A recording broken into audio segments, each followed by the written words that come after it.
Hello and welcome to the Mixtape podcast, where every week I take a deep dive into my guests' musical influences and inspirations by asking them to make up an imaginary mixtape. They'll have 6 track choices and they'll have to pick from categories including their favourite cover version, a song they wish they could play to their 18-year-old selves, a song for a romantic interest, and a song they sing in the car or the shower. If you're enjoying these episodes, then please feel free to go to the top of the page, rate the podcast 5 stars, or give us a follow on social media at the Mixtape Podcast and Radio Show. And you can discover over 100 archive episodes just by visiting themixtapepodcast.com. Thank you so much for listening, and I hope you enjoy this week's episode. Hello and welcome to this mixtape for Radio Fremantle and the mixtapepodcast.com. Joining me today, it is an absolute pleasure to welcome Riley Pearce. How are you, mate? I'm doing very well. Yourself? Very well, mate. Yeah, absolutely. Friday afternoon. Can't wait for the weekend. So, mate, what sort of prompted me to get in touch with you to get you on the show was your recent social media post and around setbacks and artists, particularly in this sort of social media day and age, always feeling like they have to project a sort of air of upward trajectory and things are all going well and rosy. And yeah, so just flesh that out a little bit for us and just give us a little bit of the background of what sort of prompted you to post that, mate. Yeah, it felt timely for me to tell the story of the failures that I suppose I've had over my career. I've been in music for around about 10 years now, releasing music, and the latest song that I put out is one that kind of deals with having to get back on the horse, so to speak, after dealing with, a little bit of a setback or a hurdle in the music game. And when I was going through that happened like a year or so ago when I got dropped by my management. And at the time it shook me, and you feel like, especially when you're seeing everyone else's highlights on social media, like you can get in your own head about, and I suppose too, if you have been in the game for a little bit of time, you can start to think, okay, maybe when something big like that kind of happens, that, all right, maybe it's like the start of the decline, so to speak. And it was very much like something that I thought, you know what, let's talk about it when I have this song. Well, when I was writing, I was obviously going through my head when I was writing the song, but now that the song's out there, I thought it was very important, as I do with most of my songs anyway, is to talk about where the story came from and shine a light on that for me. And that, it's not the first small hiccup that's happened in my career. There's heaps of them, and it's about, I suppose, being able to continue despite all of that. I've got young kids. They're not yet old enough for social media or anything like that yet, but I'm already trying to instill in them, and you used the word there, highlights. That's a perfect way of putting it. What on social media, it's a very small snapshot, best of, greatest hit, whatever you like. It's not reality. Do you know what I mean? And it's so easy, especially for young kids and teenagers, to get sucked into that sort of comparing themselves and blah, blah, blah. So I'm already doing that. But for me as well, Riley, I think, and I don't know about you, but I always find people who are real like that and don't always put on the glossy exterior, they give you the warts and all sorts of stories. For me, that's far more engaging than seeing someone just doing well all the time. I'm attracted to that. Musicians, but real, people I know and work with. And if I meet someone who's like that, I like that person straight away because I like the authenticity of it. Fantastic way to be, mate. You wrote the song in response to that, right? It wasn't like you hadn't already had the song out, and it was in response to that sort of situation, right? Yeah. So this happened maybe November 2023, I reckon, or maybe October, when I was releasing the first single off my last album, which came out last year. And I'm always writing music, and that was just something that whenever whatever's happening in my life, I use music as a way to process it all, and that free therapy for me a little bit. And so that was a big part of a story I wanted to capture. I've got an album coming out at the end of this year, and it deals with all the highs and lows of trying to pursuing a passion. And that was a big part of it. There's other songs on the album that deal with other highs and lows, and at the 10-year rough mark, I've lived through a bunch of the different experiences of it. So I wanted to capture that as best I could. Perfect segue, mate, because the next talking point I was going to bring up was the new album. Looking forward to the future. The Weight of the Dreaming is out on October the 31st, right? Yes. How long has that been in the making? And yeah, are you excited to get the new record out?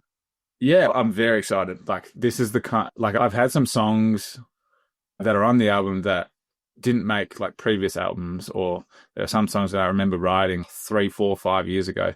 And I just knew that there was going to be a time where I wanted to write an album about how I viewed the music industry, how my own experiences throughout it have been. And it all just started piecing together at the right time. And I thought that, yeah, this is the album I want to write. And then I suppose it's like getting the right songs to tell the story is how I piece it all together. And so it's been a long time coming, but then I suppose I recorded it all in the back half of last year and the start of this year. Yeah, so it's rileypearce.com.au. I think the pre-save and pre-order link's already there. I did check earlier. I think that's already up there. Riley, yeah, I think I did see it. Yeah. Riley Pearce Music on the socials. I'm sure there's a link in bio for pre-saves and stuff there. Any live shows you got in the works, Riley, to support that release? Yeah, I haven't. They're not all locked in yet, but hopefully we'll be announcing in the coming months some shows. Okay, that's all. Awesome. All right, I've got a few sort of quick fire questions, not one word answers, but it's a new thing I've started doing. Just a few quick fire questions. Everybody gets the same questions. First up, what was the first album you bought, Riley? First album I bought with my own money versus I remember asking for my birthday. The first album I ever got for my birthday was like Shaggy's Greatest Hits. Awesome. I'm not proud of, and I reckon I was like maybe at the time. Yeah. I think the first one I bought with my own money was probably the soundtrack to Shrek. Oh, yeah. And maybe had I'm a Believer and stuff like that. Like I just remember like going to the movies and loving that. I just loved the idea of like visuals and storytelling and the soundtrack and stuff. So I'm still like a sucker for good soundtracks to shows. Yeah. On the subject of movies, who would play you in a movie about your life? I don't know if my life's that interesting, but I don't know. I've always loved, I don't even know his name, but he's that actor in Whiplash that I'm not sure, but I've always liked him. I reckon he's the young guy, the drummer. Yeah, the young drummer guy. Oh, yeah, I can't remember his name now. Yeah, I know the one you mean. Yeah, he's one of them actors. I know he's just played Bob Dylan, so it would, like, no disrespect to you, a bit of a come down. Timothy Chalamet, I think would be good. He'd be good. Yeah, I'll take it. But yeah, no shit. Don't think he'd take it. Yeah. What is the weirdest thing in your tour rider? Often I ask for a postcard because sometimes I don't have enough time, and I want to be able to send a postcard back home or to someone else. That is something that sometimes people give me. Yeah, this is great. Yeah, awesome. Yeah, great one. What was the first concert you ever went to? My dad played music, so sometimes we'd have that. I remember going to his, but he only played at parents and friends or school things. So it was sometimes that. But proper one, I reckon it might have been Good Charlotte. I remember going to see. Oh yeah. Nice. This is doing nothing for my musical taste. It's real though. They're real answers. That's it. That's what it's all about, mate. That's what it's all about. Yeah. Okay. Dream collaboration, living or dead. Who would that be? Oh, I mean, Bruce Springsteen would be unreal. So I'd probably have to go with that. Yeah, no, that's a great one. Yeah, awesome choice, mate. When you're on tour, what is your favourite city to play live? You can't say Perth. Yeah, I think Amsterdam or anywhere in Holland. I think the Dutch crowds are just so respectful. Yeah. Easily favourite city. Vinyl, cassette, CD, or streaming? I'm a vinyl and streaming person. I like the ease of being able to take my music everywhere, but then I like the tactile nature of having something. Yeah. And I have frames on my wall too that you can slide vinyls in and out. So the art becomes part of it. Yeah. Exactly right. I'm exactly the same there. Streaming. I've got a cassette and CD collection, but yeah, vinyl and streaming are my sort of go-tos. Only this morning, one of my favourite UK bands, Big Special, they released their second album, and they put it out, annoyingly, they put it out on 4 different formats from 3 different web stores. So 3 lots of vinyl plus 3 lots of postage. I dropped about $250 on vinyl this morning. Oh no! But it had to be done because they're 500-600 limited press, and they'll go, and yeah, super annoying. But yeah, it is what it is. That's the life of the vinyl collector. And the Australian vinyl collector is even worse because you got to suffer the postage in that as well. Yeah. Okay, last one. What is the most rock star thing you've ever done? This is a small list of anything in my life, but I couldn't even think of it. I'm so not rock and roll. Like I'm not like when I'm not on tour, it's 9 o'clock bedtime kind of guy. Oh, like, okay, yeah. Especially now that I got 2 young kids, so like it's sure, yeah. there's not much rock and roll in my life. Well, maybe we'll say just a late night then. We'll leave it at that. Yeah. You're listening to The Mixtape. The Mixtape is brought to you in association with Giglist. Giglist is your one-stop shop for all your live events. If you're looking to get out and experience some live music, you can filter by artist, venue, suburb or date. If you are an artist, it will take you less than a minute to list your gig for free on the website. The Mixtape brought to you in association with Giglist. Gigs in a list. All right, okay. Let's drop into your mixtape track choices, Riley. As when I get guests to come on the show, I ask them to make up an imaginary mixtape and pick 6 tracks for it. So we're going to kick it off with track 1. What is your track 1 attention grabber, mate, for your mixtape? Yeah, so I've gone with an artist that I've been like obsessed with for the last year or two. It's a guy called McGee and a song called Candy. It's just his guitar tones and the melodies that he puts over the top of them are just like incredible. I normally try and say nice things about people's choices. That's okay. If you don't vibe my picks, that's all good. I thought my speakers were playing up when I played that track. I was checking the connections and everything, like what is going on here? It's got some weird sort of tone, production. I don't know what he's doing. But yeah, I genuinely thought my speakers are playing up. Well, what's going on? I thought I had a loose wire or something. Not for me, that one. But I could see, even from listening to the song, audio aside, like the production aside, I think it's worth exploring further. Do you know what I mean? Like his other stuff. With your attention, just in a... No, it did. Yeah, because I thought my speakers are broken. Yeah. And track 2, Riley, what is a song you sing in the car or the shower? Yeah, my main, I saw an artist called Medium Build when he came to Perth recently, and he's got a song called Give Me Back My Soul, which is just, it's a sing. It's got such good melody in it that I just can't help but sing it. Yeah. Yours is a good mixtape for me because there's not a lot of people on there that I know already. So the idea of me like creating this sort of format was just selfish reasons for people to introduce me to new music. Do you know what I mean? So it's great for that. And this is a great one. I think there's only probably Andrew McMahon and Lee Volbeck that I know on this list. Great choices, mate. Track 3, what is your favourite cover version? Yeah, I really love Take It to the Limit. Leaf and Angie are like 2 of my favourite songwriters, and they've done a few songs together now. And just their version of that song is just so cracking version. I think if you're going to cover the Eagles, you got to do it like properly. And beautiful pedal steel guitar as well. I'm a sucker for a bit of that as well on that track. Yeah, that's a great. What makes a good cover for you, Riley? I don't know. There's 2 ways of doing it. I think sometimes it's if a really good song happens to be overdressed in production, you can strip it down and make it your own. And then there's, I think, the way that Leaf and Angie did here, which is just like they're 2 very organic songwriters and performers. So I think they just have that charm as well and brought that to the song. And so I think, there's a few ways to do it, but that's what won it for me. Talking about big production and then stripping it back, let's have a quick chat about On Melancholy Hill, mate, because that is, I'll cut this out, amazing version, mate. Thanks. Really loving that. What sort of prompted you to cover that track? And obviously you've gone down that stripped back route, right? Yeah, I remember very vividly. My now wife and I, this is like back in 2018, I was doing like a 6-month tour around Europe, and we like bought a van and drove around Europe and then sold it at the end of the trip. And we were in like Spain, just like it was like a caravan park, but it was just a patch of dirt you could park your thing, and the van next to us was playing that song.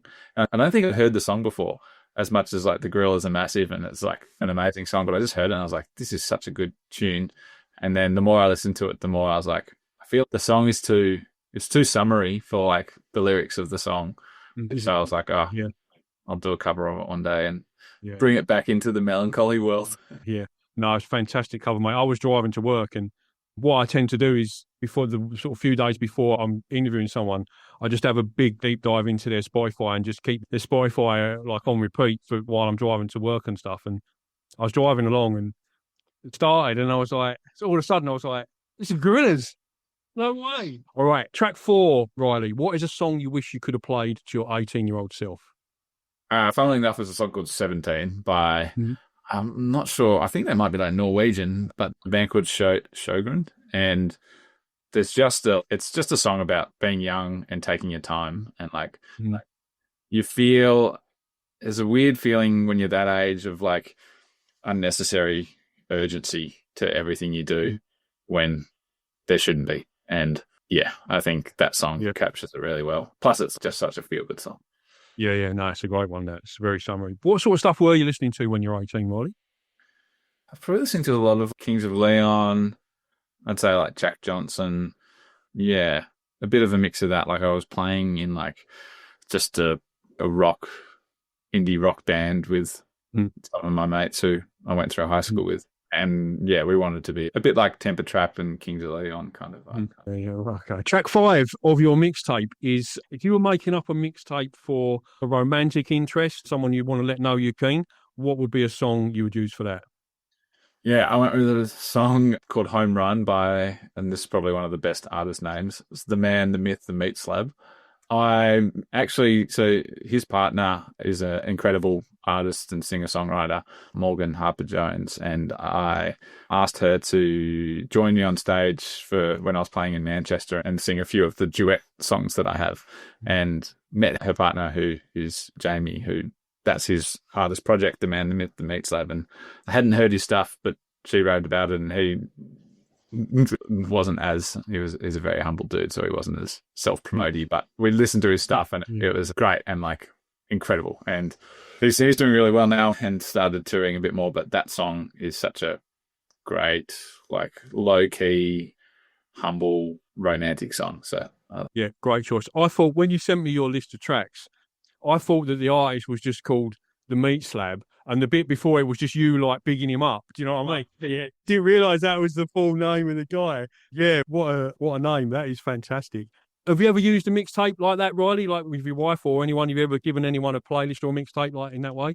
I was big in making and burning CDs. I would often give them as like birthday presents. I don't know if definitely for, I reckon like through high school, I would make people like CDs and things. Yeah. When I was in my CD burning phase, when I was just engaged at that point and about to get married, and whenever I was like in the doghouse, which was frequently, I'd be like, oh, I made you a mixtape. Yeah. That was a gad. Yeah. All right. Talking about getting married, track 6. Oh, that was smooth. I didn't even plan that. Thank you. Track 6 of your mixtape. What is a song you feel is underappreciated, doesn't get the recognition it deserves? Yeah, this is a lo-fi song, and it's a song called Getting Married by C4C and Azayaka. I've been listening to a lot of like lo-fi music just when I'm doing admin, email-y, planning sort of stuff, and yeah, there's this artist, both of those artists actually separately have great songs, and this collab they did is just, yeah, it's just such a good tune. What I do with the tracks, so on the radio show, I drop the tracks in between as we're chatting. Yeah. But for the podcast, I can't include the music in the podcast, obviously, because it's licensed and stuff. So I always put a mixtape, a Spotify playlist of yours. So your mixtape will be a Spotify playlist in the description of the podcast and on the YouTube channel if anybody's listening. But what I also do is I've got a continuing playlist, everybody's track 1s, everybody's track 2s. So they're all in 6 separate playlists. Track 6 is an amazing playlist because it's everybody's underappreciated, like obscure stuff. And it's such a good one. There's some really good tracks on that. If anyone wants to go, anyone listening, you go to mixtapepodcast.com and then there's Spotify playlist link at the top and you'll find them all there. Riley, it's been an absolute pleasure, mate. Thanks for coming on the show. The Weight of Our Dreaming is out on October the 31st. You can pre-save and pre-order through rileypearce.com.au. Thanks, mate. Cheers. Nice one. All right. Thank you very much, mate. Thank you so much for listening to the Mixtape podcast. If you've enjoyed this episode, don't forget to go to the top of the page and rate it 5 stars, or give us a like or follow on social media at the Mixtape podcast and radio show. Don't forget, there's over 100 archive episodes just waiting to be discovered. And all you need to do is visit themixtapepodcast.com. Thank you so much for listening. Until next time.